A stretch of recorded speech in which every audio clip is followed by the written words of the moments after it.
Look at me go! Look at me go! Wow.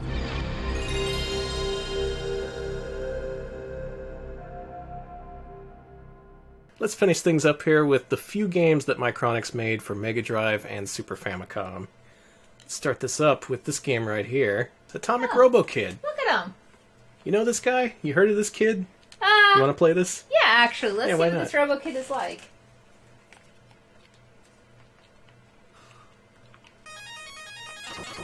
There he is! He's a chunky little robot. Oh god, what's attacking me? Stop. And he's getting engulfed by things. Okay, there's my old... You can fire and also jump and hover in the air, I think. Cool. So this is another UPL game, so Micronics had some kind of ongoing agreement with them, I think. The sound might be kind of loud here.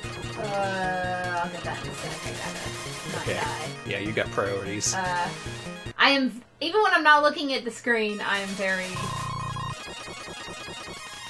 Why? It's very easy to get caught on corners and items, and please be nice to Robo-Kid.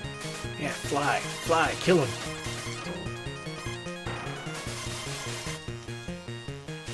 Okay, I am really bad at this. This is just getting He does look like a embarrassing. scared little robot. Yeah, he just looks like a spooked little robot who's trying his best in this crazy world. You got all these power-ups you can get. This is based on an arcade game. The reports for this released for PC Engine along with the Mega Drive, which is this version. There we go, I turned it down a little. And it was apparently made by Micronics, which was a surprise to me because I actually own a copy of this game and I've played through it, and nothing about it made me think it was a Micronics game. I mean, look at it. It has weapons, it has gameplay, things aren't constantly chopping all over the place, the frame rate's consistent. Where's the flickering? I came here expecting flickering, and frankly, I see none. Yeah, this actually seems, like, average. Yeah. Which, yeah. It's a decent arcade port, maybe not as good as the arcade game. God help me, competent. Yeah. One thing you might disagree with is keeping the arcade version's one-hit deaths. I think the other versions actually gave you a life bar. And changed up the level layouts and stuff. This is more of a straightforward, faithful port. And yeah, this being a Treco game, I decided years ago I wanted a complete Treco collection for Genesis for whatever reason, so that's what I did. There's this game, there's Street Smart, there's really obscure shit like Sorcerer's Kingdom, but overall they were a pretty interesting company. Not the least because they published a Micronics game that's actually okay. Look at this. These weapons are nice and big. It's pretty satisfying to use them. Look at this. The action doesn't slow down, and it is difficult, but it's manageable. I have beaten this game at some point. I won't do it today.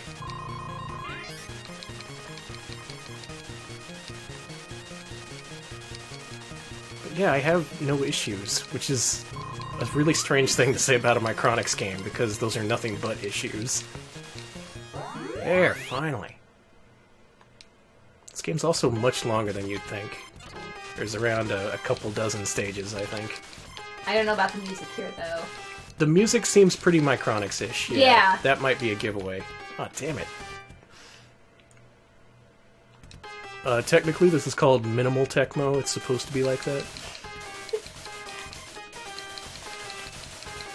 It reminds me of that one Resident Evil soundtrack. Hey, it's not that bad. It wasn't composed by a guy who's faked being deaf. Or maybe it was, I don't know. We don't know. That fucking Resident Evil soundtrack. Let's ruin this game's soundtrack by replacing it with a soundtrack composed by a literal fraud. Great idea. Oh, goodbye, Robo-Kid. Anyway, Robo-Kid, he's alright, you know? This kid, he's just trying his best. And his best is better than what Micronics typically does. So good on you, Robo-Kid. This music is kind of getting to me. Blab asks if the Resident Evil soundtrack was done by Herbie Hancock. Yes, it was. Herbie Hancock, the famous charlatan. The actual story is even funnier, though. That guy, the composer for Resident Evil Director's Cut DualShock Edition, is a literal fraud. He claimed to be deaf. That's not true. In actuality, he was blackmailing someone else to write all his music for him. And I assume he had a falling out with that guy sometime halfway through composing Resident Evil, because some of those tracks don't have a lot of effort put into them. Yeah, they're so good. But at the time, people were all like, oh, this world-famous composer, he's amazing. Snipes, you're right. This does sound like the Sonic Brotherhood soundtrack. That's what it is, yeah. Oh, that one is real something, too. Okay, so maybe the soundtrack of this game it kind of suffers, but it's playable. It greatly resembles the arcade game. It's not really downgraded in any kind of meaningful way. And they did good, which is amazing and makes me think this isn't actually a Micronics game. But apparently, according to GDR's research, it shares a lot in common with other Micronics games. Oh, he keeps looking at you. Look at that, he's even got an idle animation. This was before Sonic. Now we know where Sonic got his inspiration from. Yeah, Sonic totally stole it. Next game, of 3. This one was not released in the States. This is F1 Circus MD. And I'm dreading this. I just know it's one of those fucking overhead view F1 racing games that Japan loves that's impossible to play. There's always a ton of these for the Super Nintendo and Genesis. Just the exact same game every time. It's this really simple overhead view racer that goes way too fast. But maybe it's not. Okay. Oh, Nichibutsu and Micronics. A match Together made in at heaven. last. The ultimate team-up you never dreamed of. That's my name. Who? Alright, do we want to be Ligier? We're Ligier. We're Ligier now.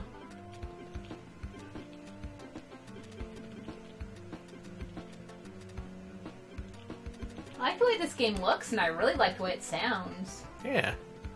It sounds way better than Robo-Kid. Let's go ahead and do a free run, why not? I couldn't see an option to actually start a race. Oh, yep, it's that exact same game that they've made a billion times on 16-bit systems. Wow, the soundtrack is really, really good.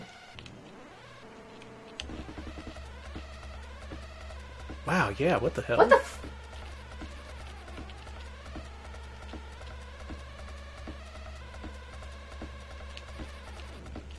Oh, God.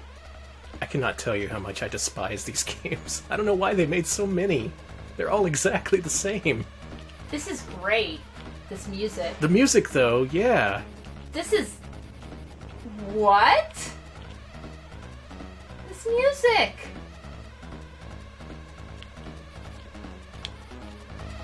So, heading into the 16-bit era, Micronics seems to care a little bit? Or maybe companies are putting more of a budget into these games and fixing up what Micronics did. Either way, it's resulting in better games. And even something completely typical like this at least has a really good soundtrack. It's definitely simple, but it actually works. Retired. Yeah, it's fine. It's better than Robo-Kid.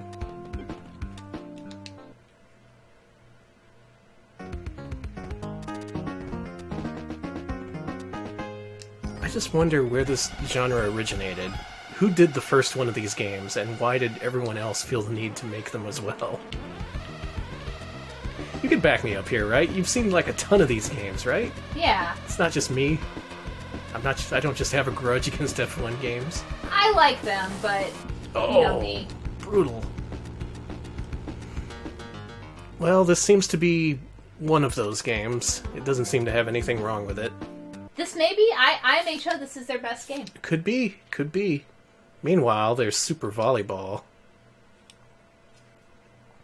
This one did get released in the States, somehow. This was also on PC Engine, I think, where it was also made by Micronics. Woof. Oof. Woof. This Guys, this is 16 bits. Come on, you can do a little bit more than that. This music also isn't bad either. Alright, maybe they got a composer on board.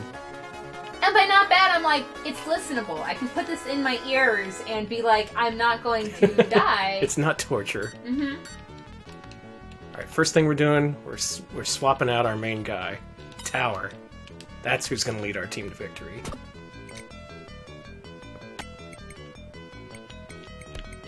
Look at me go! Look at me go!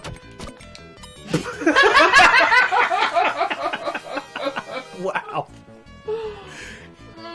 Danny. The other team was just like, in your face, asshole.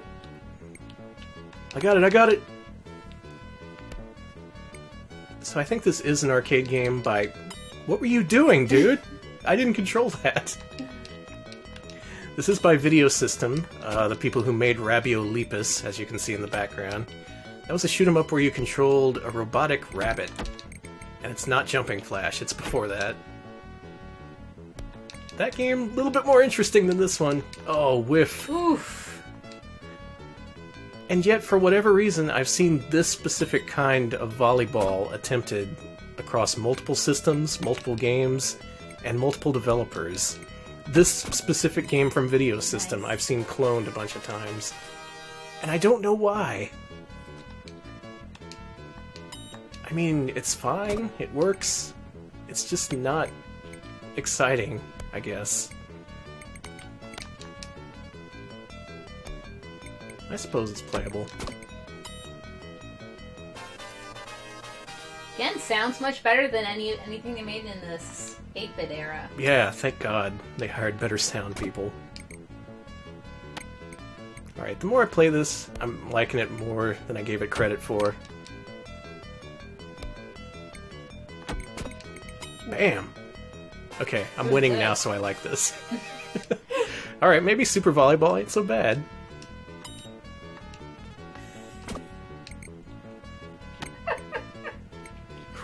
What's happening? Blab says, it was 20 years ago today. Sergeant Pepper taught the band to play volleyball. Look at them! They all do look like little Sergeant Peppers. I remember that point in the Beatles' career. You Started remember getting that? all up their asses, saying they were better than Jesus. And they made that great movie about it. Your favorite movie of all time. You love it so much. You're like, Alex, let's watch Sergeant Pepper's. Any y'all seen Sgt. Pepper's Lonely Heart Club Band starring the Bee Gees? Don't see it. It actually It is a truly terrible movie. Oh, I feel bad saying, oh, that movie's so bad when I love dog movies. You make a dog talk and I'm like, hell yeah, I'm watching that movie. My roommate, I need to tell this story. My Okay. roommate, big Beatles fan, had never seen that movie, so I got him a copy of that for Christmas. Next day I found it in the garbage. Yeah, and then you gave it to me. And then I pulled it out of the garbage and gave it to Alex. And I was like, I love the worst of the worst. Yeah, I'll absolutely watch it. And after I watched it, I hated it so much I put it under my table so I wouldn't have to see it. And then I moved here and I don't know what I did with it. I may have hidden it in a box far away. It may have found its way back into the garbage where it belongs. Anyway, Hope suffice so. to say, those are the 3 games that Micronics made for Mega Drive. Just 3. They made something like 30 for Famicom, and yet 3 for the great Mega Drive. But that wasn't the end for them. We're going to move on to the last segment here. Micronics on Super Nintendo. Ooh. So by this point, as soon as I load up the ROM list, you're going to see what happened to Micronics. And you're going to think, oh, that's raw. Or you're going to think, yep, that's fair. So let's go ahead and load up the Super Nintendo ROM list. Here it is. Can you tell what happened to Micronics? We got Aero Fighters, Mahjong, Mahjong, Mahjong, board game, shooter, Mahjong, another shooter, Mahjong. Oh. Yeah, they descended into Mahjong hell before eventually disbanding in 1998. But they made some great Mahjong games for the Super Nintendo. We may play 1 or 2. Let's check out Aero Fighters. I got a story about this game. By Mick O'River, who is a short-lived U.S. publishing branch for Video System. I guess Micronics had an in with Video System or something. This was an arcade game. They released sequels for the Neo Geo, Aero Fighters 2 and 3. And this is the first one. They brought it to the Super Nintendo.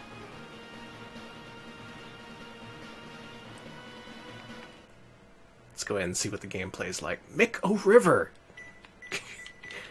Did they just want to call themselves Mick River or O-River, and they decided, no, that's not Irish enough, make it both. Mick O'River.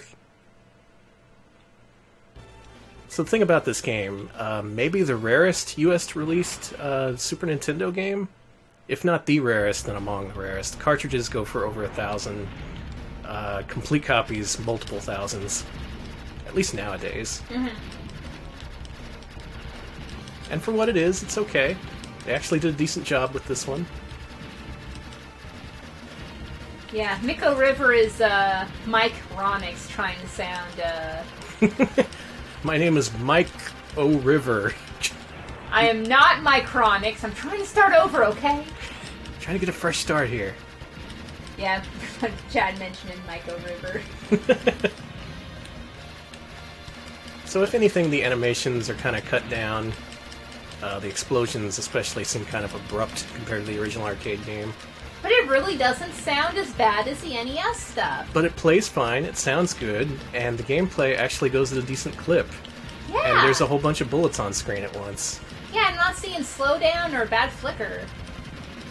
What the fuck? Yeah, I don't know. This is another one of those games where I wouldn't know if it was Micronics unless I knew that to be true. Because it doesn't really show that in any way.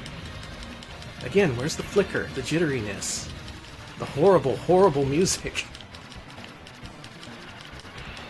Alright, so I said I had a story about this game, and it's a pretty good one. Mm-hmm. It was at GameStop in something like 2005, 2006? This was like PS2 era. They were still making original Xbox games. I know this. Yeah, me and my roommate, we used to go around to GameStops every so often just to see what they had, because we're nerds, we're losers. You know how it goes. Oh yeah, total nerds. So I went there, and this time they actually had a retro section, which was laughably small. It was just like a single place where you could hang things with hang tabs. It was a single steel device where over above it said retro games, and they put their games in baggies and put them on that rack. Real sad. They had 2 Super Nintendo games. They had Killer Instinct and Aero Fighters. They did. I remember picking it up, seeing, wow, don't see this very often. I didn't know how rare it was. I just thought, wow, cool to see that. Whatever. Huh. So I go home later that day, and I'm just thinking, man, hardly ever see that game. Wonder how much it's worth. 5 minutes later, I say, roommate, we have to go back to GameStop. We have to go right now. Right now. And thanks to his willingness to go out immediately, that's how I managed to get Aero Fighters for Super Nintendo for $5.99. Oh my god, I forgot it was $5.99. Yes. I sold it a long time ago. I needed the money at the time. Yeah. Couldn't really help it. If I'd held on to it, I would be a very rich man. But I did manage to find a copy of Aero Fighters at a GameStop in 2005. I totally remember that, actually. Possibly my best find ever. That definitely is. Just completely inexplicable. Why would a GameStop have Aero Fighters in 2005? But I'm glad it happened. I got it home. I played it. I enjoyed it. It's a decent game, especially for Micronics. And, you know, shooters typically don't do too well on the Super Nintendo. They often suffer from slowdown. Not this one, weirdly enough. Look at this. You know what? This may be the mythical good Micronics game. It plays really well. There's just so many bullets. I like it. I was gonna say, this looks good.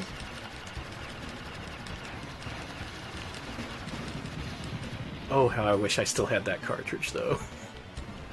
Oh, cool. So yeah. how much? So people are asking how much you got for it in 2005. What I did was I looked on eBay for a while for a box, so I could sell it boxed, and that's what I did. I sold it for like $300. Oh. Nowadays I could get way more, especially with the box. I remember then, though. We needed the money. It was also hilarious. Back then you could get an Aero Fighters box for like $20. Oh my god. It was a different time to be collecting. So basically, I might as well hang it up. I'm not going to get any better deals than that. Yeah, it's pretty good. This is a game. Yeah, they did it. They actually did it. And the thing is, this wasn't the only Super Nintendo shooter they released. And in fact, another one of theirs actually got a US release along with this one. I'll fly anywhere, at any time. Alright, have a good time, dude. I just love flying that much. Alright, so now that I've got your expectations up, let's check out Raiden Trad. In SMEBs in 2005, there were not a lot of amateur reproductions of cards. Mm-mm. No, this was it was actually it was a lot rarer. Especially of commercially released games. I think they might have done some fan translations, but nobody really thought to make bootlegs. It just wasn't cost effective. Alright, now this game, port of an even more famous shooter from Seibu Kaihatsu. We did an episode of PlayStation Year 1 about this. Oh yeah! The Raiden Project, you know this. Yes, I do! So, very famous arcade game, got a lot of distribution. A lot of gas stations had this game. And this is maybe more of what you'd expect from Micronics. Yeah, this has more of that patented Micronics feel. This may not be apparent on stream, but the scrolling is very jerky. It does have that sprite jumping thing that was on their NES games. And it's basically Raiden. It's got the level layouts, the enemy squadrons, they're all in place, but it's all off because it doesn't control right, and the jumpiness just really affects it. Also, I don't like how the bombs look. Oh, that looks awful. Yeah, it's not even animated. Looks like crap.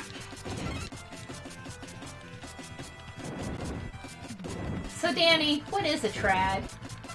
I don't know. This was released in Japan as Raiden Densetsu, so they needed a word that wasn't Densetsu, and trad was that word. I don't know what trad is supposed to mean. I like this weapon and the way the sound overpowers the music. Oh, it's great. I just hear... It's fantastic. Still, if nothing else, I like this game because it shows what an 8-bit Micronics game would look like on the Super Nintendo. They have all the same fuck-ups, all the same technical weirdness. They just managed to completely transport it over to the Super Nintendo. And that, in a way, is kind of impressive. Still, this is way better than what they were doing on Famicom. As bad as this is, as messed up of a port this is... It's still, like, a step above, Athena. Yeah. So if you want to play Raiden, play it on PlayStation, play the Sega Genesis version. That's actually pretty good. Don't play this one. Yeah, definitely play the PlayStation one, though. It's real good. Yeah. And that also includes a port of Raiden 2. For more information, go to YouTube, type in PlayStation Year 1. Make sure to like and subscribe. Subscribe to our newsletter. Join our guest book. Yeah, and that's the reason why I have an actual card of this game. I was so impressed at their ability to make a Micronics Super Nintendo game that I had to buy it. This is what I wanted from them. Alright, so they got one more shooter, which I haven't played, so I think we're going to close the stream out with it. But first, let's at least play one of those Mahjong games. Okay. Could they make a good Mahjong game? How about Honkaku Mahjong? Okay. Pretty. What's an accent? Yeah, you'd expect better from them. Also known as Taxon? Mm-hmm. It's backwards. Oh. Nilbog is goblin spelled backwards. Sleazy sax here, I like it. That's good. So as we covered in our special Mahjong blowout episode of PlayStation Year 1, the Super Nintendo is really where Mahjong games really started to explode. Oh, they did. It was at this point that you could actually render Mahjong tiles without making them look like really tiny blotches. And people went nuts with making them. And apparently people wouldn't stop buying them. Very successful niche, these Mahjong games. See a lot of the mosaic effect. Oh, I love them all. Well, alright, which one are you?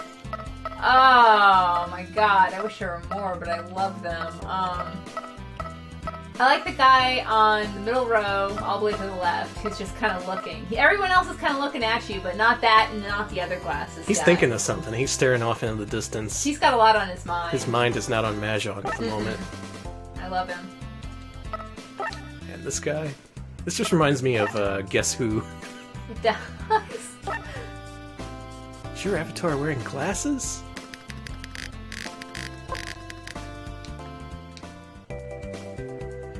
Alright, and let's play a round of Mahjong, courtesy of Micronics. Honestly, the production values on this so far are better than I expected. Yeah. Sounds fine. Looks fine. I mean, it's Mahjong. It's Mahjong. Yep. Confirmed, it is a Mahjong game.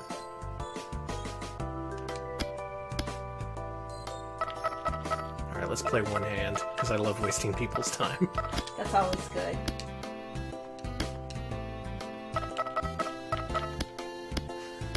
Love, you're right. That dude who picked that glasses dude looks like the guy from Neo Turf Masters, lost it all and had to get a real job. And then he said fuck it and just went to the Mahjong parlor.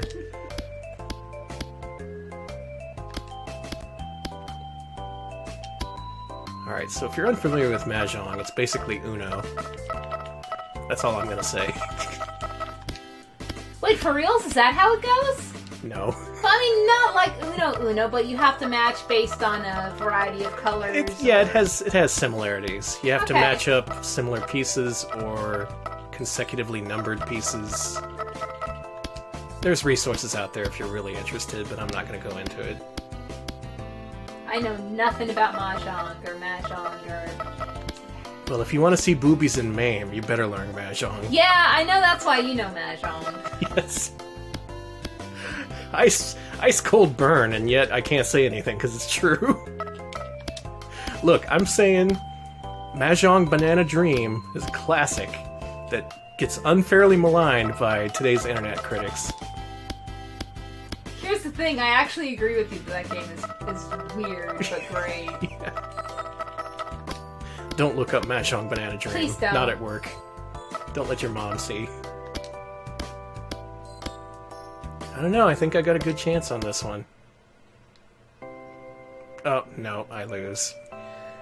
Well, confirmed, yes, they made Mahjong. They made Mahjong about a dozen times. I don't think we need to see all of those. Did they ever do adult Mahjong? I don't know. Probably not on Super Nintendo No, if they did it not. all. So let's end this with a game that I've been intrigued by. Spriggan Powered. This is based on an anime, right? Yeah, and apparently it's a shoot-'em-up. And Nax at Soft, so it might be good? Maybe. Well, that was cool.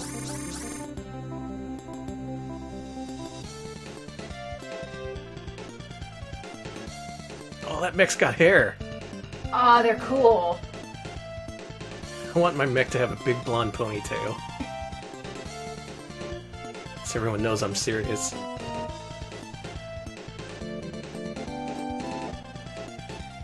'96, so pretty late.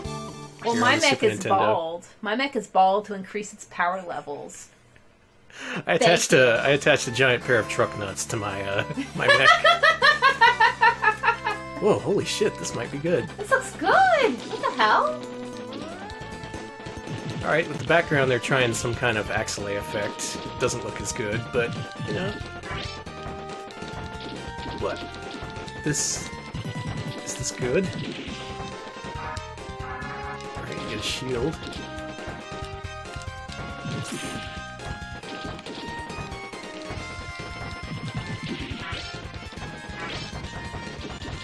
This is okay.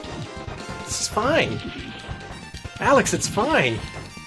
Yeah, other than the background effect looking kinda, I think, chat, yeah, the Scarlet Swordfish described it as melting. Yeah, the world is melting. Other than that, this looks, god damn, normal. And once again, the music's alright. It has actual melodies and composition, which is more than you could say for their Famicom stuff. A bunch of different weapons, there's a homing one. I'm seeing some slowdown, but it's not more than you'd see in a typical shooter on Super Famicom. Oh, look, he's so tiny. Aw, you're... If anything, these guys are kind of small. Mm-hmm. Whoa! I think I like this. I was gonna say, some of the effects look a little, Micronics-y, like some of the explosions, but other than that, and the weird melty, I think this is a game. Another game, so they did make some games. We found one. Yeah. We've actually found a couple. There's Aero Fighters and this that managed to, it just managed to be better than Micronics' typical stuff. Through whatever reason, maybe it's not Micronics' doing, maybe people just put more budget and more people on these games, but for whatever reason, these are good. So yeah, Spriggan Powered and Aero Fighters on Super Nintendo. If you want a good Micronics game, pick out one of those. Were there any good ones on Famicom? I don't think there were. Oh, and Atomic Robo-Kid was okay. Yeah, it was fine. I guess Super Volleyball if you're into that kind of thing. And if you're a Mahjong fan, my buddy. Oh, they have plenty of Mahjong games for you. Look at you, Micronics. Oh, you started out as just some college dude lying to Capcom. Look at you now. Mr. Onyx. Allegedly. Yeah. Not like he's ever gonna reply to what I'm saying. Refute that. Mr. Onyx is going to call you right away. No, we were two college guys, alright? Oh, look at that waterfall! Give that background. Oh, look, it's got a rainbow. Oh, man! Micronics! Look at that at you! detail that they don't gotta put in there. How far they've come. Mm-hmm. Yeah, it's a shame that just a few years after this, they would be no more. No more Micronics. No place in the world for them. But at least they made Spriggan Powered, Aero Fighters, and a couple of decent games, despite all the shit in the Famicom era. No potential. I have no potential. No potential. Congratulations, Danny. And I think we're going to end our story here. Let's end it on a good note for once. Yeah, Spriggan Powered, Micronics. You actually did it, you guys. You actually did it. That still doesn't make up for all that Famicom shit. I ain't gonna forget Bloody Warriors. I ain't gonna forget Ghosts and Goblins, Ikari Warriors, Athena, 1942. All that shit you did to us, I remember. I remember. Yeah, and Nova Police said Mike finally learned how to program gay. Good work. Yeah, you Good wouldn't work, let Mike. me kiss my husband. Yeah, thanks a lot, Micronics. That game just really stood out, that 89 Deno one. Just being so completely worthless in a modern context. It really takes some talent to be that completely useless. And that's Micronics. A lot of bad games. Actually, they managed to do a couple of good ones. And a whole lot of weird ones. I recommend checking out their catalog sometime if you want to see just how bad games can get.